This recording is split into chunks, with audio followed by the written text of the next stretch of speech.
Olá, eu sou o professor Carlo Kleber. Esse é o ME03 Roteamento, segunda parte da disciplina Redes de Computadores. Aí está o nosso sumário. Partiremos do item 8 até o final. Só relembrando, estamos focando aqui a camada de rede. Deixamos esta pergunta no nosso último encontro. Vamos refletir sobre o número de destinos que desejamos alcançar a partir de uma única origem de tráfego. Temos as seguintes opções: unicast, broadcast, multicast e anycast. Se for unicast, temos um roteamento de um ponto para outro. Se for broadcast, temos de um para todos. Se for multicast, temos de um para um grupo. E se for anycast, temos de um para um, mas esse um pertencendo a um grupo. Broadcast, um para todos.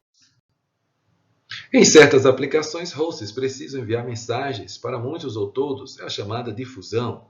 Por exemplo, relatórios meteorológicos, TV, rádio. Primeiro método, simples, mandar uma cópia para cada destino. Claro, tem um desperdício de banda, é lento. Método 2, cada pacote tem uma lista de todos os destinos. Quando o pacote chega a um roteador, verificam-se os seus destinos para saber as linhas de saída necessárias. Então veja, o pacote ao ser enviado, ele já vai carregar todos os seus endereços de destino.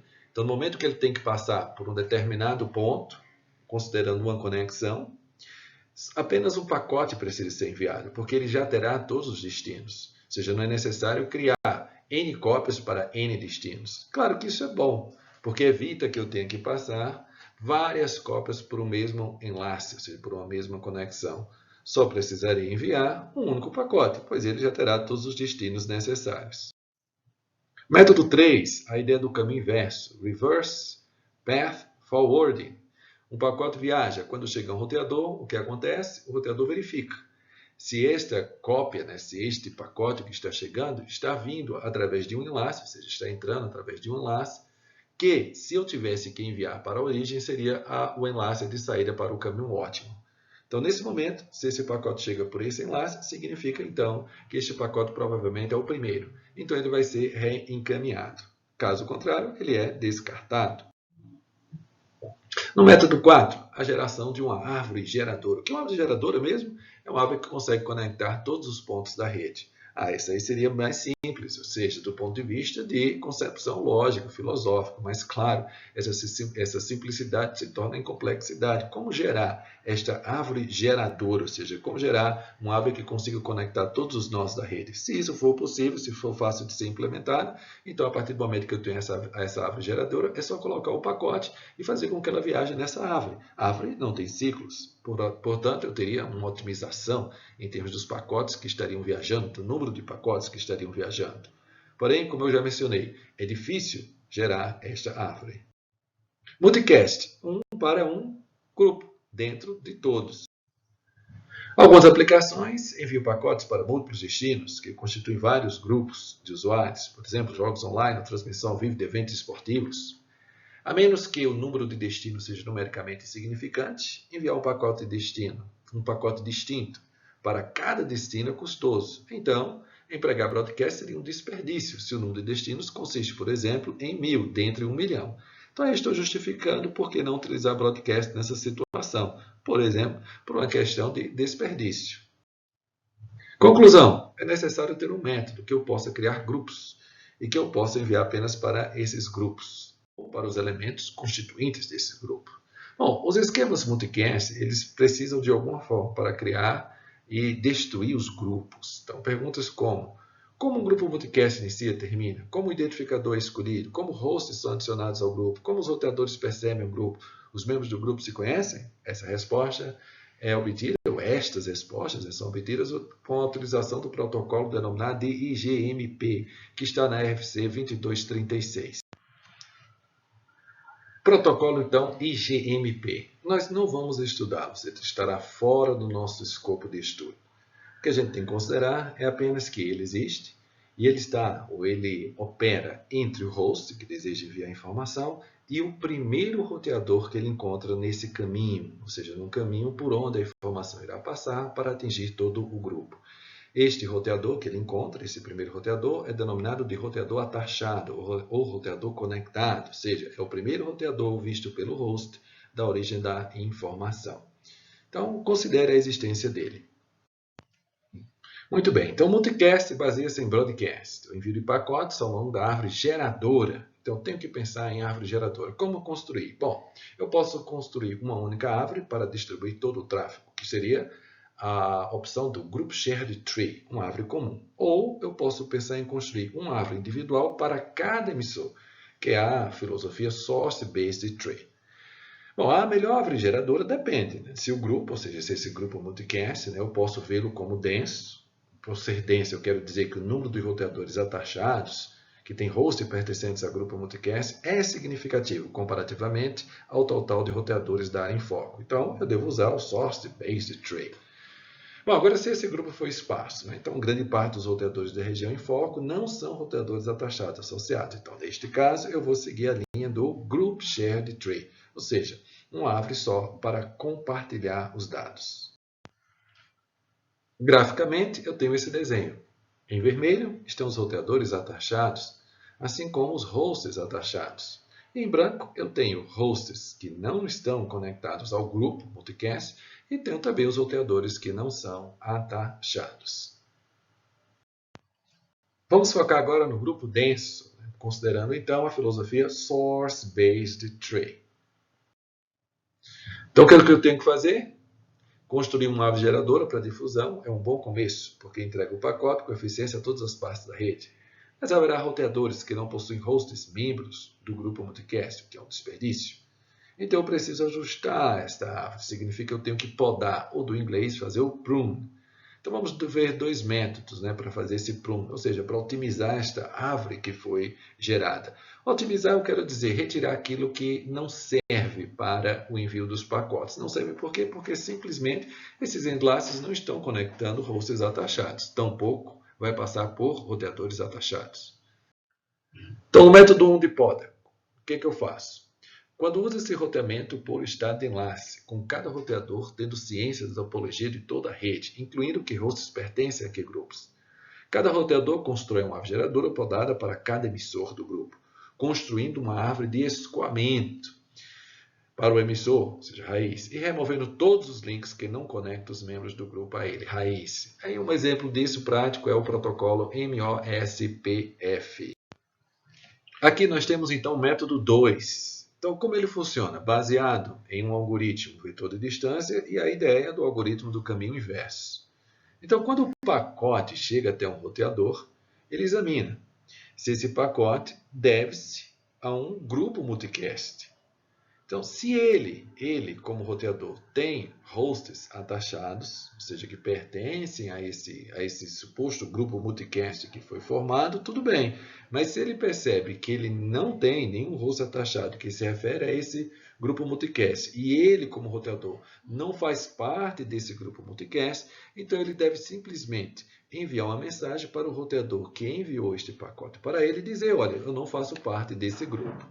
Então, a ideia é que nesse momento, ele deixa de receber pacotes do grupo multicast e, portanto, ocorre assim a chamada poda ou o corte, né? Dado que ele não vai mais receber essa informação. Então, a árvore geradora é assim, recursivamente podada, ou seja, no momento em que os pacotes chegam a roteadores que não pertencem ao grupo, esse roteador deve informar que ele não faz parte desse grupo. Grupo esparso. Agora vamos ver a árvore Group Shared Tree, quando você tem um grupo esparso, Group Shared Tree. Então, como é que funciona? Constrói-se uma árvore única, compartilhada, ou seja, ela é única, vai servir para todos. Primeira coisa que eu tenho que fazer, né, para fazer essa construção é escolher um núcleo, né, que seja o core, utilizando algum método, ou também chamado de rendezvous point. E cada membro do grupo, então, envia uma mensagem para a raiz. Então, no momento em que essas mensagens vão caminhando em direção a esse núcleo, elas vão marcando, digamos, as arestas, os arcos, que vão constituir a minha árvore final. Aí está um exemplo. Imagina que eu teria um grafo completo, e desse grafo completo eu identificaria um núcleo, então eu enviaria mensagens para esse núcleo, e uma vez que eu tenho enviado essas mensagens para esse núcleo, eu estaria, então, construindo esta árvore.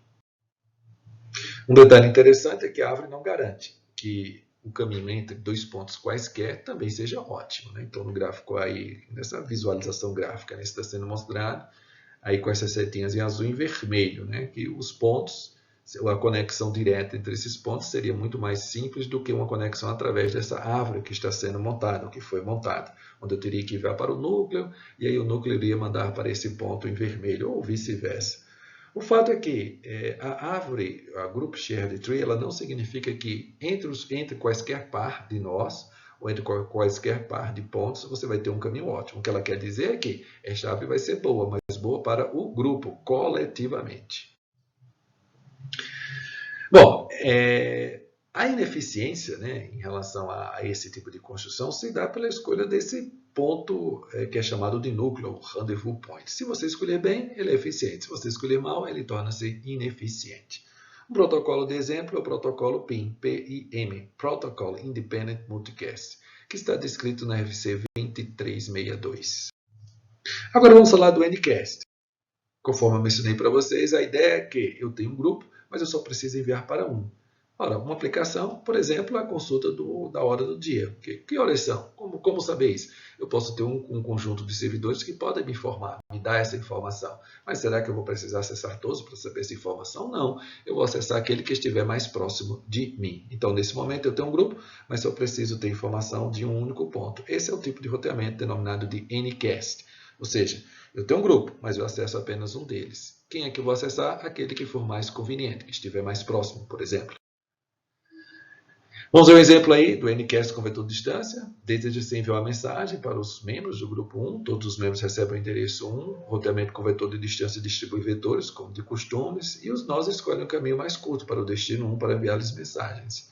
Isso resulta em nós enviando mensagens para a instância de destino mais próxima do endereço 1. O protocolo de roteamento não percebe que há várias instâncias do destino do endereço 1, ou seja, ele acredita que todas as instâncias do nó 1 são o mesmo nó. Agora vamos falar um pouquinho da mobilidade, hosts móveis. Algumas considerações. O que é o host móvel? Usuários móveis, por exemplo, alguém que está viajando em um trem, ou um laptop que se move de vez em quando em um campus universitário, claro, carregado por um aluno. Cenários de análise. Assumo que todos os hosts móveis têm um local fixo, permanente, que nunca muda. Então vamos admitir isso. Também tem um endereço local permanente, que pode ser usado para determinar o seu local fixo permanente. O objetivo do roteamento em sistema de hosts móveis é tornar possível enviar pacotes para hosts móveis usando seus endereços locais permanentes, dado que eles são fixos nesses endereços. Na internet e em redes celulares, o host móvel, quando estiver fora de sua residência, deve dizer ao agente local de origem onde ele está. O agente local pode então encaminhar pacotes recebidos para que eles sejam entregues ao host móvel. Aí está um exemplo, né, gráfico, né? No slide seguinte é detalhado ponto a ponto, mas vamos tentar entender isso de uma forma bem mais prática, né? O primeiro ponto eu tenho meu home agent at home address, né? Então significa o seguinte, que isso daí é onde está fixo o meu endereço. Mas suponha que eu viajei, fui para outro local. Então veja que eu fui para o outro lado do mapa. Nesse momento, eu tenho que fazer um registro, né? Um registro, ou seja, informar no meu home agent at home address onde eu estou. Lá está informado. No item 2, ou seja, no ponto 2, seguindo essa sequência 2, eu tenho um emissor que vai me enviar um pacote de dados.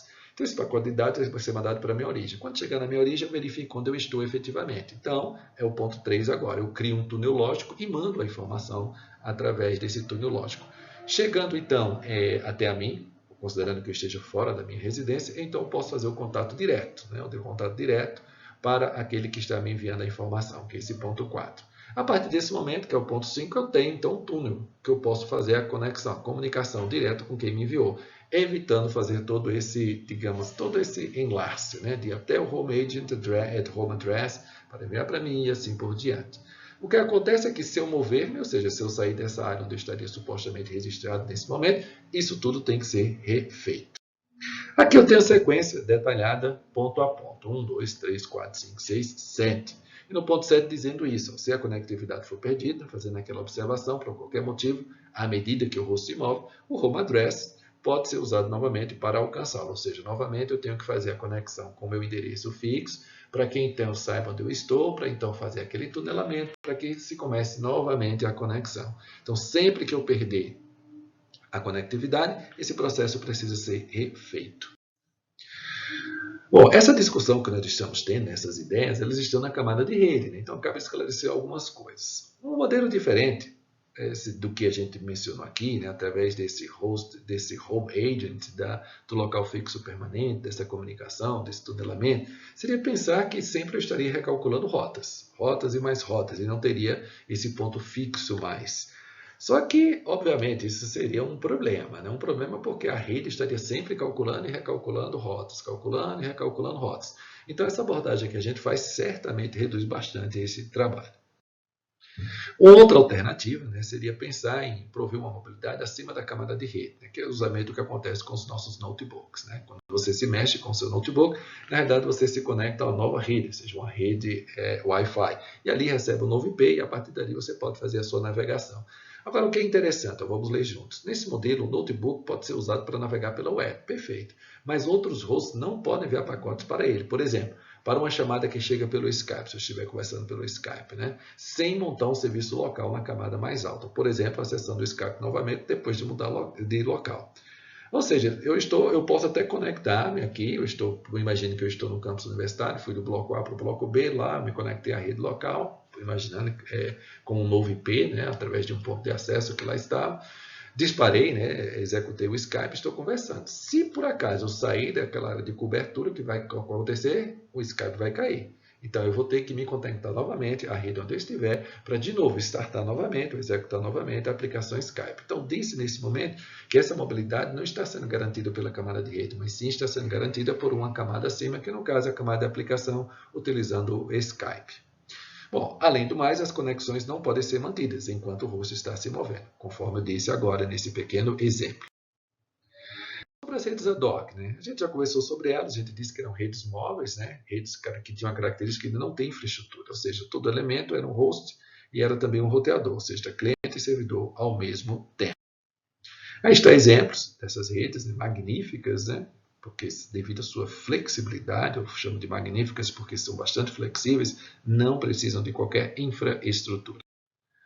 Bom, agora eu vou comentar sobre um protocolo bastante conhecido que é utilizado nessas redes, que é o algoritmo de roteamento AODV, Ad Hoc On Demand Distance Vector. É um algoritmo com vetor de distância, aquela ideia de conhecer os vizinhos, a base é conhecer vizinhos e trocar informações com ele para descobrir o restante da rede. A topologia a gente pode imaginar como sendo um gráfico de nós conectados. Esses nós estão conectados, claro, né, através de enlaces sem fio, né, enlaces de raio. Se eles podem se comunicar diretamente, é porque eles estão no alcance daquela determinada antena, apenas com os vizinhos. Para os demais vizinhos tem que ser um reencaminhamento de pacotes, ou seja, dependendo do sequenciamento dos seus vizinhos.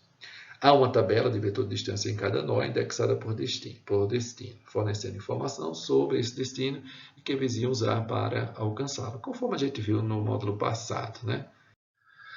Bom, aí está uma descoberta de rota. Né? Imagina que A quer conversar com I e ele não conhece I, mas ele sabe, ele tem o alcance de conversar com B e com D devido à sua potência de antena. Então, o que é que ele vai fazer? Ele vai mandar pacotes de descobrimento de rota, né? Até alcançar I. Quando chegar até I e responder, ele vai ter, então, a rota formada. Então, isso é mostrado aí nessas figuras, né, que seguem agora na sequência. O route request é justamente esse pacote que é utilizado para fazer esse questionamento. Né? Sai de A para B, para D, depois vai passar por todos os outros nós, conforme vocês estão vendo graficamente, até chegar em I. Finalmente, quando a rota é montada, né? A rota I, G, D, I, A. Bom, aqui está digamos, uma descrição passo a passo do que estaria acontecendo. Peço que vocês leiam depois com calma. Bom, agora eu vou falar um pouquinho sobre essa manutenção de rotas, né? Porque aquela ali foi o descobrimento da rota, mas como é que eu faço para assegurar que a rota permanece válida? Bom, a ideia é a seguinte, cada nó periodicamente deve transmitir uma mensagem hello para seus vizinhos. Cada um dos seus vizinhos deve então responder a ele. Se não houver resposta, o transmissor sabe que esse vizinho se mudou para fora do enlace ou falhou e não está mais conectado a ele. Da mesma forma, se ele tentar enviar um pacote de dados para um vizinho que não responde, passa então a saber que esse vizinho não está mais disponível. Nesse caso, os transmissores devem descobrir novas rotas. Então, essa que seria a ideia da manutenção de rotas. Tudo bem, mas de quanto em quanto tempo eu faço isso? Como que eu devo fazer isso? Bom, eu tenho dois estilos, né? Dois tipos de algoritmos. Pode ser on-demand e pode ser table-driven. Se for on-demand, essa manutenção ela é feita somente quando eu precisar da rota. Ou seja, eu só vou consultar minha tabela se eu precisar. A table-driven não. Ela atualiza isso, ou seja, faz essa checagem de forma, digamos, proativa. Ou seja, de tempos em tempos, De tempos em tempos, essa table-driven, essas informações, são disseminadas pela rede para que todo mundo saiba quem está ativo na rede. Qual que é melhor? Depende da aplicação. Terminamos então esse módulo. Esse módulo está com base, né, na ideia do tema, né, de roteamento dentro do assunto redes e computadores. Estão disponíveis nesse site e tem lá uma lista teórica para você praticar e exercitar. Bom, é claro, né, tem o Moodle com as atividades práticas. Não deixe de fazer as atividades que lá são postadas de forma tempestiva. Aí está a bibliografia, Tannenbaum, Frozen, Kuroda. Juntos somos melhores. Espero que vocês tenham gostado e até o próximo módulo. Um grande abraço.